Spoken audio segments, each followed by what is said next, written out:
Assalamualaikum warahmatullahi wabarakatuh. Alhamdulillahirabbil alamin. Arrahmanirrahim. Asyhadu an la ilaha illallah wa asyhadu anna Muhammadar Rasulullah. Apa kabar semuanya? Bapak berharap Anda dalam keadaan sehat walafiat di mana saja Anda berada ya. Semoga selalu diberi keberkahan. Kita akan berjumpa lagi hari ini pada kuliah kewirausahaan ya.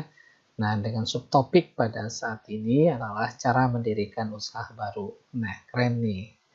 Mendirikan usaha yang baru mungkin ya. Insya Allah Anda bisa nantinya. Nah, pertanyaan sederhana. Bagaimana cara mendirikan usaha ya? Kita seperti mau melakukan sesuatu yang baru biasanya ada rasa di dalam hati kita itu dak-dikduk, bisa nggak ya.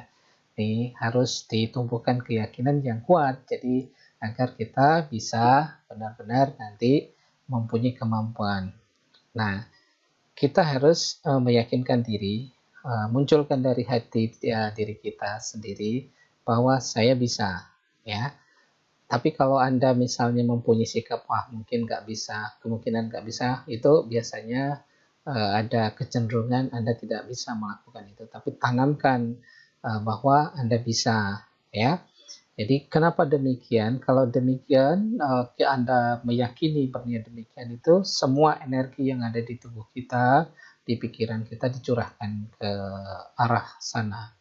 Inilah yang dikatakan bahwa kita harus bermimpi, ya. Bermimpi menjadi orang yang sukses di bidang apapun. Nah, kita membahas ada beberapa cara seseorang mulai merintis usahanya. Yang pertama itu faktor keluarga pengusaha. Ya, ini maaf Bapak mencontohkan dari beberapa keluarga, terutama etnis Tionghoa yang memang leading di depan, ya, etnis Tionghoa atau etnis Arab. Kalau yang Indonesia biasanya teman-teman atau saudara kita dari yang berasal dari Padang ya, Minangkabau ya. Dari awal memang sudah dibiasakan ya, sudah melihat bagaimana orang tuanya, keluarganya melakukan usaha. Nah, itu biasanya dengan jati diri seperti itu dia akan secara semi otomatis ya, biasanya ada kecenderungan nanti anaknya atau keluarga yang lain atau saudaranya itu dia akan tumbuh menjadi pengusaha. Tetapi tidak menutup kemungkinan seperti yang Bapak jelaskan di awal, kewirausahaan atau entrepreneurship itu bisa dipelajari pada saat ini. Kalau dulu ya, dengan segala macam media yang ada pada saat ini kita bisa pelajari. Kemudian yang kedua, sengaja terjun menjadi pengusaha. Nah, ini yang sebetulnya kita berharap di lingkungan kita secara akademik, Anda nanti menjadi alumni Fakultas Ilmu Kesehatan, ya. Tidak salah Anda nanti jadi pengusaha. Apakah itu sesuai dengan bidang Anda atau tidak? Itu tidak ada masalah, ya. Tidak ada masalah Anda terjun di bidang sesuai dengan bidang ilmu atau tidak. Kemudian yang ketiga itu kerja sampingan atau iseng. Ya, atau iseng, ya. Iseng ini kalau kita katakan iseng-iseng berhadiah, ya, boleh saja, ya, iseng-iseng berhadiah, tetapi berhadiahnya sebagai pengusaha, tapi jangan sampai iseng malah menjadi buntung, itu jangan sampai terjadi. Kemudian yang keempat bisa juga dengan coba-coba, ya. Ya, siapa tahu kita bisa menguntungkan. Ini juga banyak terjadi ya. Bisa karena iseng, nggak taunya bisa jadi upaya yang bisa menghidupi dia ya. Kemudian ada yang coba-coba, cobalah daripada kadang-kadang tidak ada pekerjaan kita coba, ternyata peminatnya banyak, itu juga bisa terjadi. Nah, yang berikutnya ini karena terpaksa, tidak ada pilihan ya. Tidak ada pilihan, kalau tidak berusaha dia tidak bisa makan. Ini banyak yang terjadi pada orang-orang yang merantau ya. Bapak bisa jelaskan kemarin kan ada kenapa misalnya diaspora kita, orang Indonesia kalau berada di luar negeri itu, mereka punya kemampuan yang luar biasa gitu. Itu akibat tidak ada pilihan ya. Kalau dia tidak berusaha, kalau tidak melakukan upaya, dia bisa saja tidak bisa makan. Nah, itu seperti ini. Ancamannya sudah luar biasa. Seperti gini, ya kalau Anda dikejar kucing, mungkin Anda tidak bisa melompat pagar. Tapi begitu Anda dikejar anjing atau dikejar harimau, tembok 5 meter, kadang kita tidak masuk akal ya, bisa melompati. Nah, usahakan atau munculkan jiwa-jiwa seperti itu. Nah, ingat ya, Anda berupaya, Anda berusaha itu adalah untuk diri Anda sendiri, untuk keluarga, untuk mensejahterakan keluarga, untuk meningkatkan marwah dan martabat Anda. Itu yang harus ditanamkan. Jadi sama juga dengan Anda kuliah gitu ya. Itu Anda harus berprestasi ya. Apa untungnya kalau misalnya tidak berprestasi? IP pas-pasan ya. Kita berharap jangan sampai Anda begitu lulus tidak ada usaha ataupun tidak ada kegiatan yang bisa Anda lakukan ya. Itu hal-hal ya mungkin yang harus Anda lakukan ya. Oke, kita lanjut ke berikutnya. Ada beberapa cara memulai usaha. Yang pertama ini adalah mendirikan usaha baru ya. Memang untuk mendirikan usaha baru itu perlu kekuatan jiwa ya, upaya yang lebih besar yang dimana segala macam harus dipersiapkan.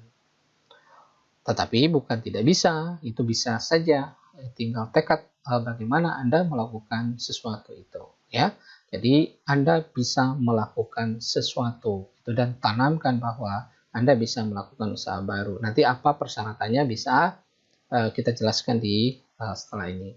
Kemudian yang kedua, membeli perusahaan. Jadi membeli perusahaan, entah itu perusahaan lagi kolaps misalnya, atau memang perusahaan yang kembang kempis ya, atau perusahaan mati segan hidup tak mau gitu kan. Nanti kita perbaiki bagaimana manajemennya, bagaimana upaya kita kita melakukan apa. Nah, biasanya kalau membeli perusahaan itu kan dibutuhkan modal yang cukup besar ya. Nah, ini yang menjadi kendala, kecuali Anda memang sudah siap dengan dana yang cukup ya. Misalnya Anda ini kadang-kadang menjadi cerita lucu. Anda punya mertua yang tajir misalnya, ya, atau Anda punya warisan yang cukup besar, tapi Bapak tidak berharap misalnya dari sesuatu hal yang aneh-aneh ya, misalnya pencucian uang dan lain-lain, itu malah menjadi masalah. Jadi kalau Anda punya kemampuan untuk membeli perusahaan dan Anda bersiap untuk merevitalisasi ya, memperbaiki perusahaan itu, dan Anda harus perhitungkan itu bahwa tidak hanya sekedar bangga-banggaan membeli, tapi Anda harus persiapkan bahwa Anda bisa meningkatkan kapasitas perusahaan itu sehingga perusahaan itu bisa berjalan dengan baik ya. Dengan kondisi sekarang ini ya, banyak sekali perusahaan yang mungkin ya kembang kempis gitu. Itu harus diperhitungkan.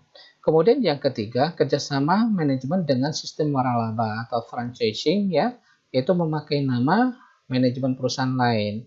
Perusahaan pemilik nama disebut perusahaan induk atau franchisor ya.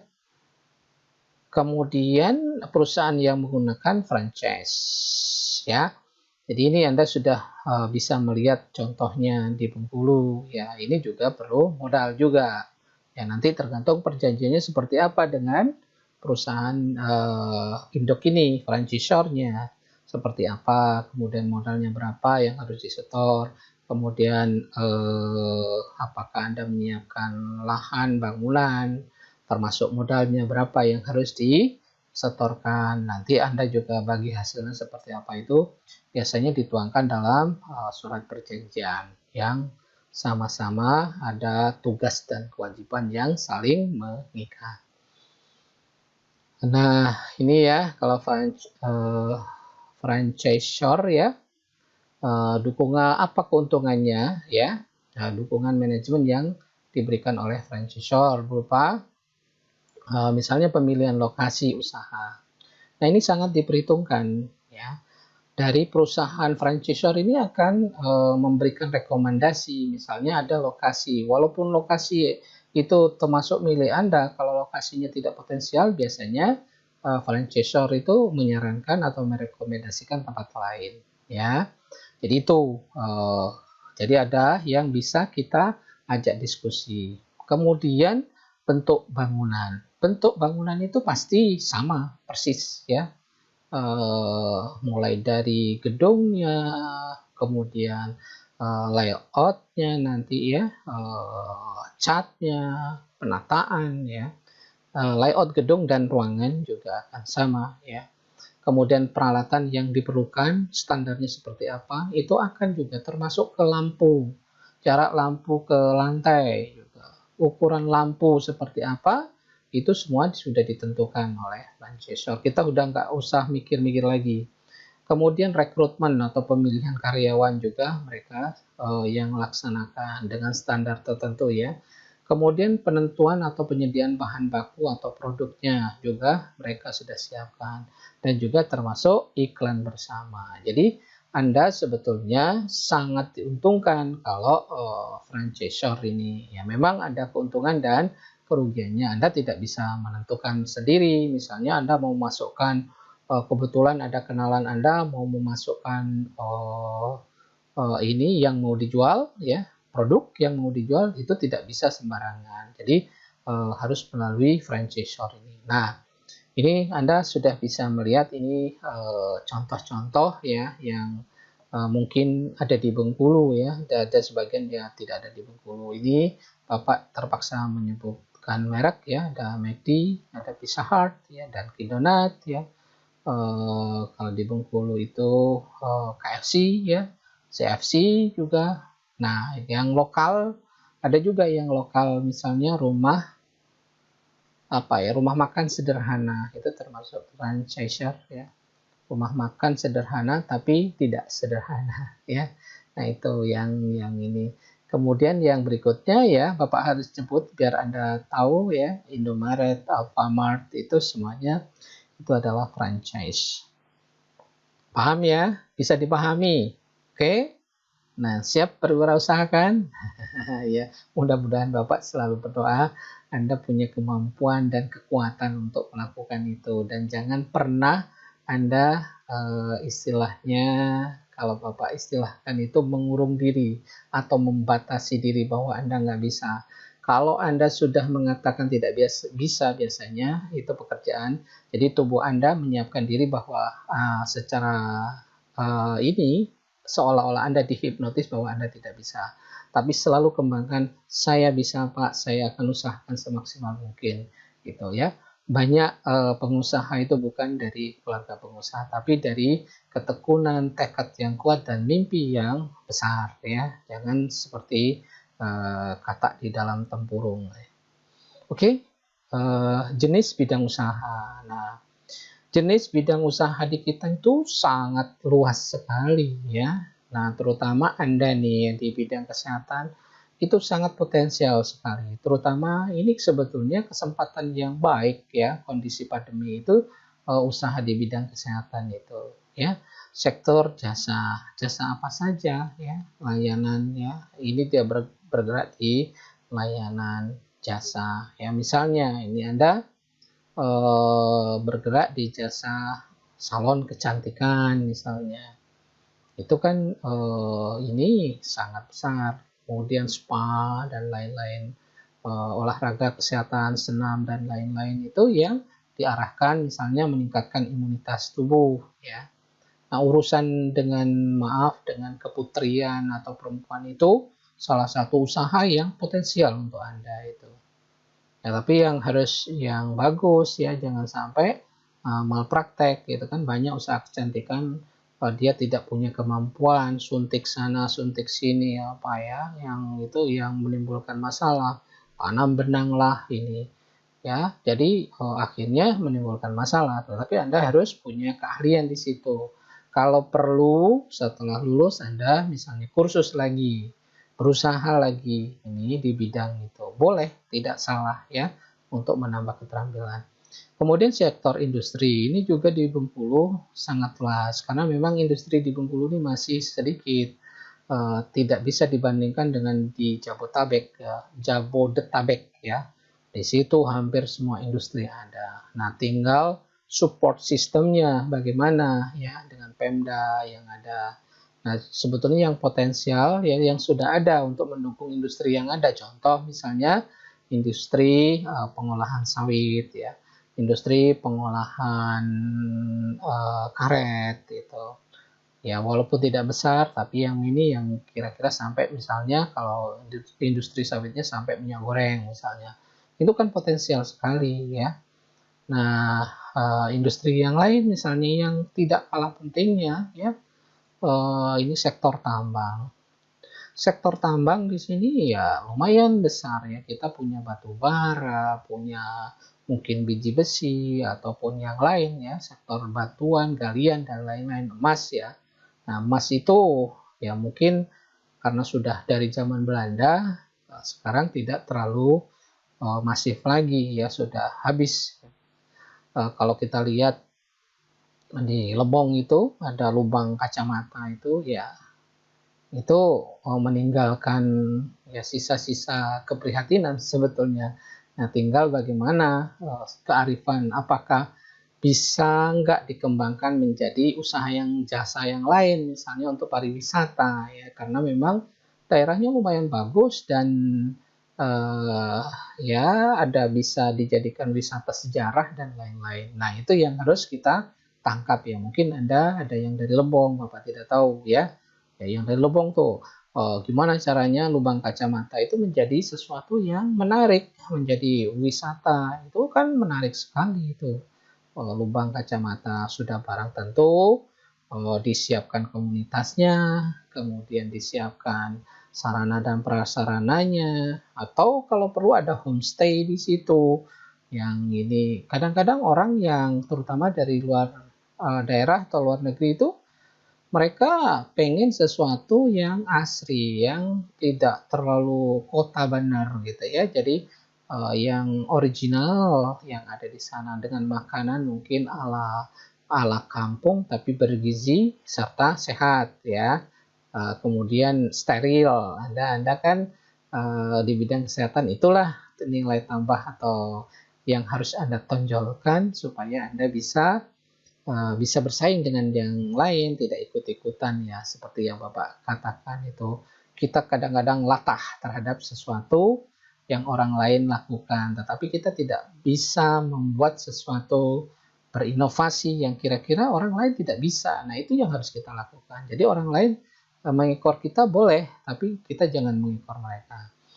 Kemudian sektor kelautan. Nih, ya, laut kita itu sangat luas sekali. Tetapi pemanfaatannya masih amat minim. Boleh nggak, Pak? Boleh, ya. Ya, yang di bidang kesehatan apa saja? Banyak sekali ya pemanfaatan makanan atau yang menyehatkan. Misalnya, pernah nggak yang mengembangkan rumput laut? Itu rumput laut banyak untuk dijadikan untuk kosmetik ya. Kemudian ada juga limbah, pemanfaatan limbah misalnya. Adakah Anda pernah lihat orang makan kulit rajungan atau kulit kepiting? Ada? Tidak ada. Bagaimana kalau Anda makan udang? Pasti jawabannya dikupas dulu, ya, kulitnya dibuang, baru udangnya dimakan. Padahal kulit udang, kulit kepiting, kulit rajungan itu potensi menghasilkan sesuatu materi yang sangat mahal ya yang namanya kitosan. Nanti Anda bisa lihat di cek di jurnalnya. Ada di situ kitin, kitosan. Nah, kitosan ini bisa digunakan untuk kosmetik. Bisa digunakan untuk edible ya, untuk campuran makanan yang waktu dicampur dengan misalnya es krim. Dan bahkan untuk ini untuk beberapa informasi itu bisa digunakan untuk dijadikan bahan untuk benang, untuk menjahit, bukan menjahit baju ya, untuk menjahit operasi uh, untuk bedah. Setelah dibedah itu ada informasi bahwa itu salah satu campurannya adalah kitosan. Nah, ini hal-hal yang jelas untuk kosmetik dan harganya sangat mahal itu. Padahal proses pemanfaatannya tidak terlalu sulit ya. Jadi dia cuma membuat sediaan nanti dilarutkan dengan asam, dilarutkan dengan basa, istilahnya di fraksinasi nanti ya, demineralisasi ya, nanti dihasilkan yang namanya kitosan ya. Kitosan itu bisa untuk mengurangi kolesterol ya. Misalnya orang kan ketakutan kalau makan itu, wah Pak bahaya, kolesterolnya tinggi, padahal sebetulnya antinya adalah di kulitnya. Antinya di rajungan itu di kulitnya, tetapi diproses dulu supaya ada senyawaan yang aktif. Jadi kitosan itu berasal dari kitin, kemudian demineralisasi, deproteinisasi, maka didapatkan senyawa kitosan yang aktif dia. Aktif bisa meluruhkan nanti atau mengeluarkan kolesterol dan bahkan bisa mengeluarkan logam berat yang ada yang kebetulan sudah masuk ke dalam tubuh kita ya, terutama di alat pencernaan. Nah, ini hal-hal yang mungkin ini. Kemudian sektor perikanan ini. Oh iya, laut ini sangat panjang loh ya, garis pantai kita. Tetapi disitulah sentra kemiskinan. Tapi itu bisa dijadikan peluang kita. Laut kita ini dari Kaur ya. Ada teman Anda, mungkin Anda dari Kaur ya. Dari Kaur sampai ke Muku-Muku itu sekitar 525 km.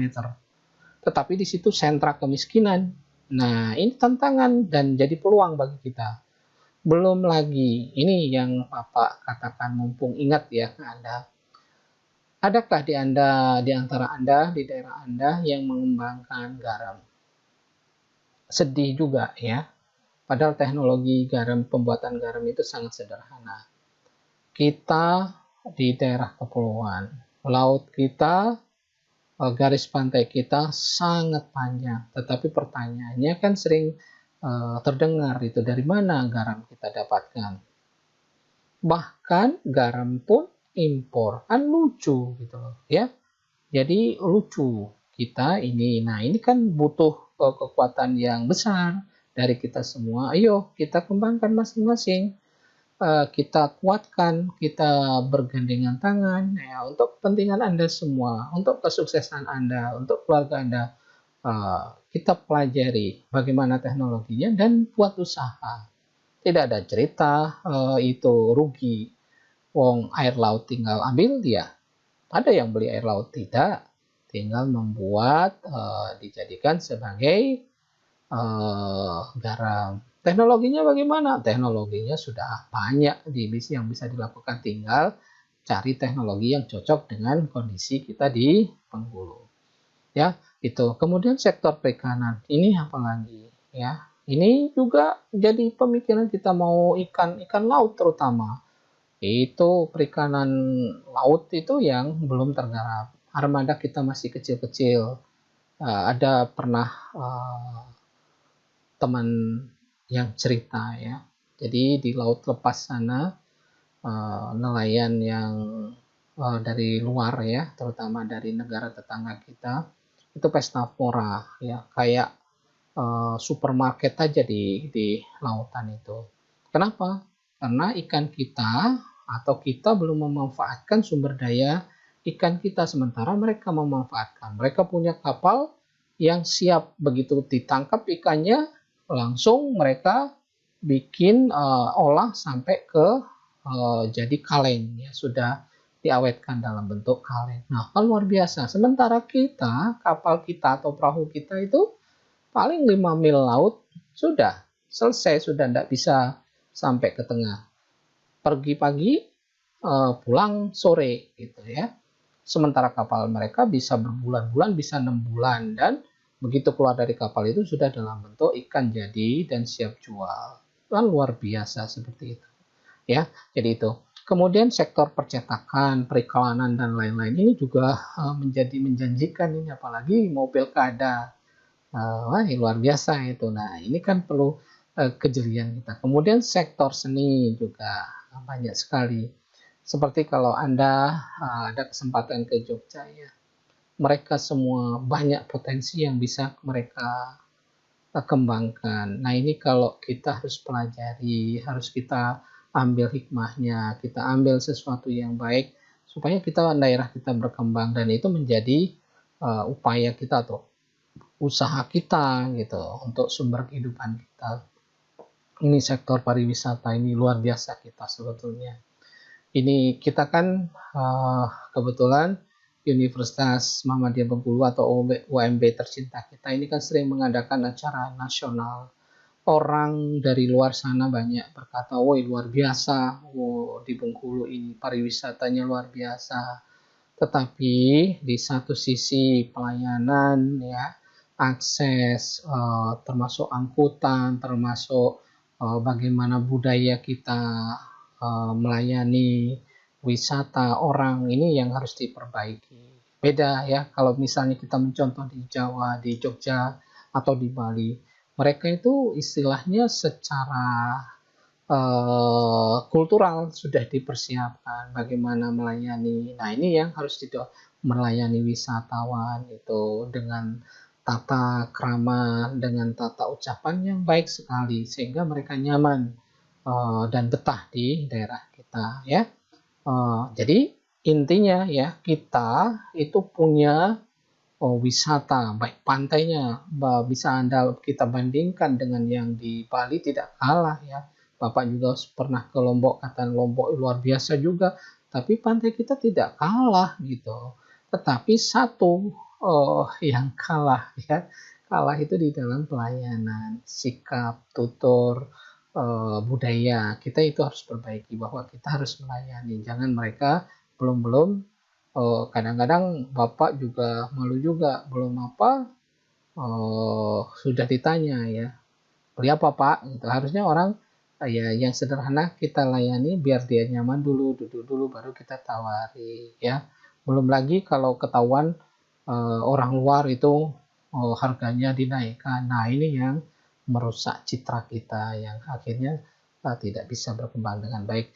Nah, ini ya, jadi masih banyak sekali ya usaha-usaha kita, usaha yang wirausaha yang bisa kita kembangkan. Nah, ya termasuk ini contohnya ini. Ini jangan dipandang remeh ya. Ini Bapak cuma munculkan ini. Ini cukur nih, pangkas rambut, barbershop. Ini modalnya sangat minimal, tapi itu menjadi kebutuhan hampir setiap bulan. Ya, itu orang mau memangkas rambut itu. Nah, ini padahal tidak ada yang istilahnya modalnya cuma sabun, kerokan ini sama alat cukur ya. Nah, ini yang perlu disiapkan. Tapi jangan semua Anda alumni Vikes semua jadi tukang cukur, nanti juga nggak pas juga. Ya, oke. Kita lanjutkan faktor-faktor yang menentukan bidang usaha yang akan dilakukan, minat dan bakat. Nah, ini minat dan bakat ini juga penting juga, dan ini kadang-kadang kalau ditanya pengusaha yang berhasil itu karena apa? Karena hobi, karena minat, karena bakat gitu ya. Misalnya usaha burung gitu, dia memang menyukai burung itu dari awal, ditekuni, mulai dikembangbiakan, mulai dari skala kecil sampai dia jadi pengusaha. Tidak hanya bibit, tetapi pakannya juga sampai mengembangkan poultry shop dan lain-lain. Nah, ini juga kalau Anda punya minat dan bakat ya jangan jangan ditutup-tutupi ya. Ada yang bakat musik, ada segala macam ya. Bisa semua, ada yang berhubungan dengan craft, kerajinan dan lain. Itu kembangkan. Jangan merasa Anda itu mengkotakkan, Pak, saya harus di bidang kesehatan, jangan ya.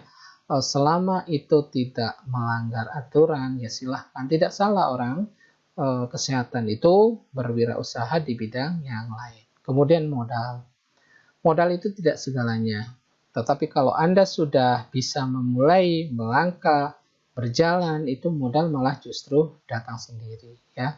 Banyak sekali contoh itu awalnya tidak modal, ya istilahnya ada modal dengkul, ternyata setelah ini malah banyak datang, ya.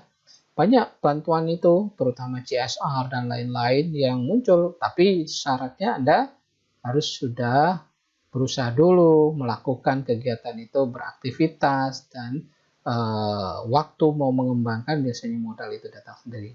Kemudian waktu yang tepat, ya. Waktu yang tepat seperti sekarang ini kan Anda di bidang kesehatan itu banyak sekali usaha yang bisa kita lakukan karena memang bahkan penelitian pengabdian itu arahnya sekarang itu di bidang kesehatan, ya, terutama makanan, ya, makanan yang sehat yang bisa meningkatkan imunitas, ya. Nah, kemarin itu ada cerita yang pengen membuat, Bapak tidak sebutkan dari fakultas apa, dia sudah berusaha bikin es bubble yang ada kayak jelly-jellynya. Nah, tetapi Bapak katakan jelly-nya atau bubble-nya itu dari apa? Ternyata bubble-nya diambil dari orang, kemudian tinggal meracik. Nah, kalau bubble yang biasa itu tidak ada keunggulannya. Ya, salah satu masukan inovasi yang Bapak arahkan, kalau dituruti syukur, tidak dituruti ya sudah, ya, gitu. Bapak arahkan gimana kalau bubble-nya itu mengandung ini ekstrak kelor atau daun kelor, kan gampang, di kelor di Bengkulu ini sangat mudah dan banyak sekali. Sementara kelor itu kan kita tahu itu termasuk tanaman miracle. Kenapa tanaman miracle itu tinggi proteinnya? Dan dia punya asam amino yang lengkap gitu. Dan dia bisa memicu, menstimulasi imunitas kekebalan tubuh. Ya. Tahu kelor kan? Nah, jangan-jangan nggak tahu kelor, nanti browsing ya. Kelor. Kalau dulu di Jawa itu cuma dijadikan sebagai penolak bala atau penolak teluh. Atau kalau misalnya orang meninggal pakai susuk itu dikeluarkan pakai pakai itu kita daun kelor, tapi itu ya jangan kita tiru ya, tetapi kita manfaatkan daun kelor itu untuk bidang kesehatan, itu sangat luar biasa ya. Mulai variannya entah itu nanti bisa sayur kelor ataupun dimasukkan ke kue kelor, kue unyil kelor dan lain-lain, itu kan masih banyak ya kuliner dan itu bisa meningkatkan imunitas. Selain kelor apa Bapak katakan itu kita punya daun suji ya untuk pewarna alami itu. Ya kita kembangkan. Selain yang lain apa? Cincau ya. Cincau ini kan luar biasa di Bengkulu ini. Banyak Bapak lihat itu. Nah, ini yang harus kita kembangkan. Jangan ikut-ikutan ya. Jadi ini. Kemudian laba otomatis kita berharap ya bisa memutar kegiatan itu bisa menguntungkan dengan laba ya yang wajar saja. Jangan seperti orang mencari rezeki harimau ya. Dengan laba setinggi-tingginya habis itu orang kapok nggak balik lagi ke kita. Nah, itu juga jangan Anda lakukan. Kemudian pengalaman. Nah, pengalaman ini bisa diinisiasi. Kalau Anda Bapak belum mampu ya ikutanlah ya. Ada banyak cerita.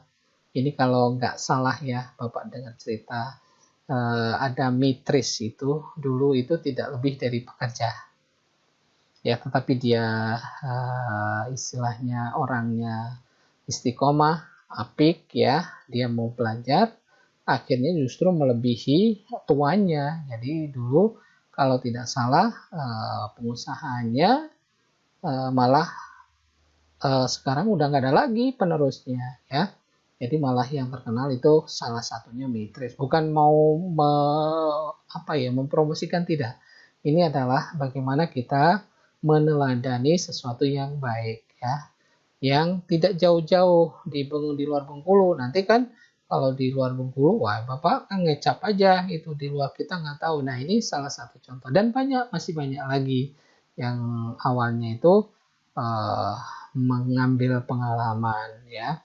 Bapak selalu katakan ATM, amati, tiru, modifikasi. Tuh ya. Oke. Kita lanjutkan. Kemudian jenis-jenis badan hukum yang dapat dipilih. Ya, yang pertama perusahaan perseroan. Ada firma, ada perseroan komanditer, ada koperasi, ada yayasan, ada perseroan terbatas atau PT, ya. Nanti jenis-jenisnya itu bisa dipelajari dan bisa di ini. Kemudian dokumen apa yang diperlukan untuk suatu usaha itu? Yang pertama adalah tanda daftar perusahaan. Kemudian diurus juga nomor pokok wajib pajaknya NPWP. Kemudian yang tidak kalah pentingnya, ini jangan diabaikan ya. Kadang-kadang kita mengabaikan hal ini ya, bukti diri ya, bisa kartu tanda penduduk dan KK. Kalau Anda misalnya sekarang ini masih ikut kakak orang tua kan, atau ada kakak saudara yang di ini, ya harus ada kakaknya ya, karena berhubungannya dengan nik nantinya. Kemudian jenis-jenis izin usaha, ini surat izin usaha perdagangan, bisa surat izin usaha industri, izin domisili, ya itu. Kemudian izin mendirikan bangunan, kalau kebetulan Anda membuat bangunan, ya harus ada IMB-nya. Izin dari Departemen Teknis sesuai dengan bidang usaha, misalnya di bidang kesehatan atau yang lain perdagangan, ya. Nanti ada kalau kuliner ada sertifikat halalnya dan lain-lain ya. Misalnya contoh pendirian badan usaha. Contoh cara mendirikan badan usaha berbentuk persekutuan komanditer ya, CV, perseroan terbatas, PT dan yayasan. Itu apa saja? Nah, cara mendirikan usaha seperti apa? Ya, ini kalau sudah besar ya, tapi kalau kecil ya cukup beberapa orang atau Anda dengan teman Anda ya sudah jadi ya. Kalau sudah usaha nanti berkembang besar, ini harus mengadakan rapat umum pemegang saham ya. Kemudian dibuatkan akte notaris biar tidak terjadi sengketa. Kalau ada sengketa sudah ada aturan mainnya. Kemudian didaftarkan di pengadilan negeri, kemudian diberitakan dalam lembaran negara. Ya. Nah, sebelum ini kalau misalnya ada hubungannya dengan hak kekayaan intelektual, ya, merek dagang dan lain-lain, itu dengan ini dengan Depkumham ya, ada di situ. Di kita juga ada sentra haki, bisa kita bantu ya, didaftarkan di Menkumham ya. Misalnya merek itu supaya tidak dipalsu atau ditiru orang, bisa dihakikan ya, di KI-kan dan lain-lain. Oke. Faktor-faktor penyebab kegagalan. Nah, ini yang harus dihindari. Data dan informasi tidak lengkap. Ini kadang-kadang kita tanggung setengah-setengah ya, tidak membawa informasi atau data yang lengkap.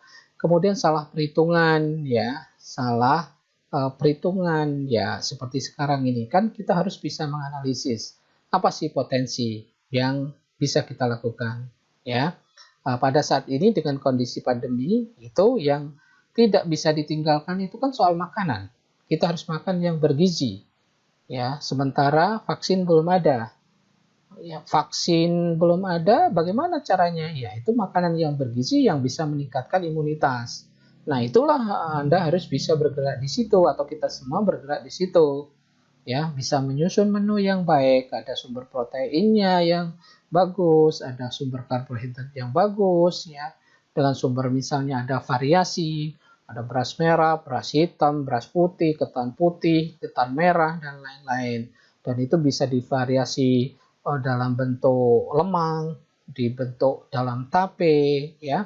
Tapi jangan dimanfaatkan araknya ya, itu karena ada sesuatu yang alkoholnya itu. Kalau difermentasi jadi tape biasanya airnya itu tinggi alkoholnya, jangan disalahgunakan, nanti malah dijadikan oplosan. Nah, ini yang berbahaya ya. Oke, kemudian pelaksanaan pekerjaan yang salah ya. Pelaksanaan pekerjaan yang salah dalam hal ini kan kalau tidak tepat ya, tidak efisien ya, itu biaya ekonomi tinggi yang harusnya Anda bisa lakukan dengan cepat ya, bisa berlama-lama, ini akan menimbulkan masalah.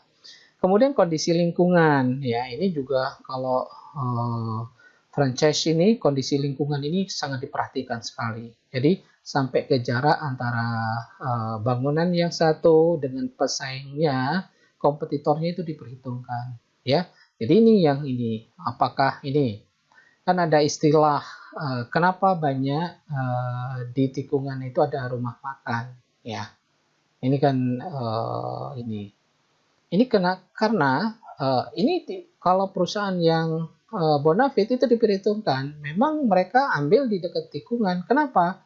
Nggak mungkin kalau kita ada perempatan jalan, orang bawa mobil itu langsung nyosor aja misalnya tanpa dia noleh kanan kiri. Nah, itu salah satu teknik yang paling baik untuk promosi. Orang akan melambatkan kendaraannya, pasti dia menoleh kanan kiri, yang dia mau tidak mau kalau ada rumah makan, ada tempat kita berjualan itu pasti akan kelihatan itu.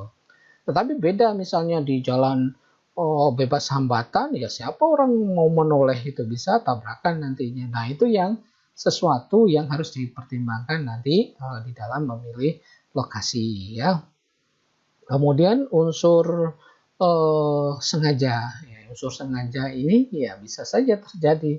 Anda malas-malesan, kurang bersemangat, ya itu kan unsur kesengajaan. Misalnya dia harus berangkat mulai jam 8 harus sudah di lokasi usaha, Anda nunggu jam 10 itu berarti itu dengan sengaja, atau jam 12 itu Anda baru datang, ya itu kan unsur kesengajaan. Ya gimana, produktivitas Anda pasti akan bermasalah.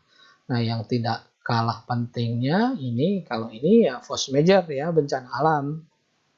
Tidak bisa kita hindari lagi kalau terjadi, cuma tinggal berdoa saja bahwa kalau terjadi bencana alam jangan terlalu keras itu aja. Ini kalau ini force major ya, tidak bisa kita tolak ataupun tidak bisa kita hindarkan ya. Cuma kita bisa berdoa dan mengurangi dampak yang mungkin terjadi. Oke. Nah, tugas perseorangan ya, yang jelas tanda daftar perusahaan TDP, NPWP, SIUP ya, CUI ya, izin domisili, izin gangguan, IMB ya. Nanti ini sekarang sudah bisa online ya. Oke. Nah, untuk sementara cukup sekian dulu ya. Tetap bersemangat. Bapak berharap Anda dari daerah masing-masing munculkan ide-ide kreatif, ide-ide yang bisa membantu diri Anda sendiri. Ya, ingat, membantu diri Anda sendiri. Ya, setiap orang kan berhak sukses. Siapa yang tidak mau sukses? Ya, pasti Anda semua pengen sukses. Menjadi harapan orang tua, menjadi kebanggaan orang tua. Orang tua berharap dengan segala upaya, jerih payah beliau ya. Salam untuk orang tua Anda. Semoga selalu diberi kekuatan untuk mendampingi Anda, memberikan bekal untuk Anda, menyiapkan Anda menjadi orang yang sukses nantinya ya. Terima kasih ya. Nasrum minallah wa fatun karib. Wassalamualaikum warahmatullahi wabarakatuh.